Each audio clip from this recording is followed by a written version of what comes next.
Hello there. The other day, one of the brothers who was sharing a small exhortation from the Word of God was really touching or inspiring to me.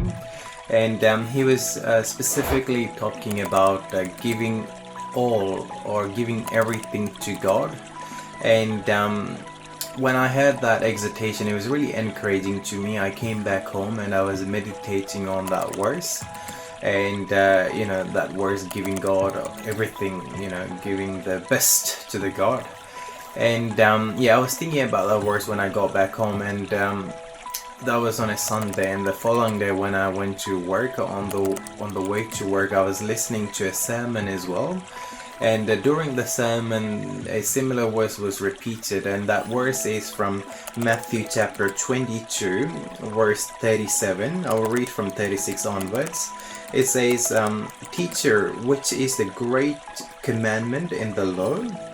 And verse 37, "And he said to him, You shall love the Lord your God with all your heart, and with all your soul, and with all your mind. This is the great and foremost commandment. The second is like it, you shall love your neighbor as yourself." And it's the first commandment, or the first command, that I'm more interested. It says here that you shall love the Lord your God with all your heart, all your mind, and all your soul. Suppose if I read that verse like this, for example, as it says, love your God with your heart, with your soul, or with your mind. It's a bit more easier for us to practically imply that in our lives, or especially when I examine myself, because when I look into myself, I'm full of failures, shortcomings, or mistakes, and here God is requiring to have a heart that is full for Him, or everything. And when I was listening to the sermon, it was very interesting, and it was capturing the essence of the thought from this verse. And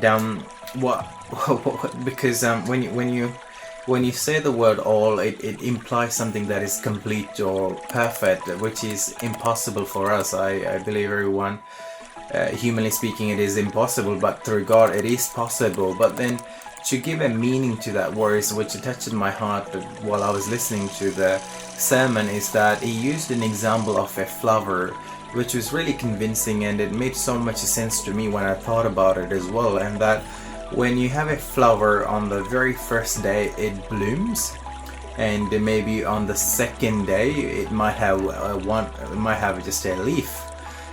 But if you ask someone, is that a flower? No, it's not a flower in its full state, but on the day one it is a flower, and it's perfect or complete on the day one.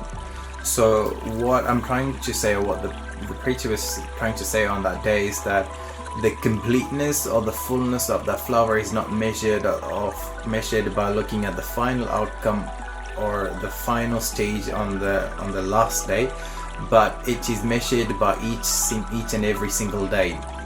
In a similar way, in our Christian life, God has a requirement that we need to meet, and we are meeting His expectations, and that's what it requires of us. And that was really touching to me as well, and it made so much sense to me. And so that was really convincing, and it blessed my heart. So I hope it also blesses you all as well. May God bless you all. Amen.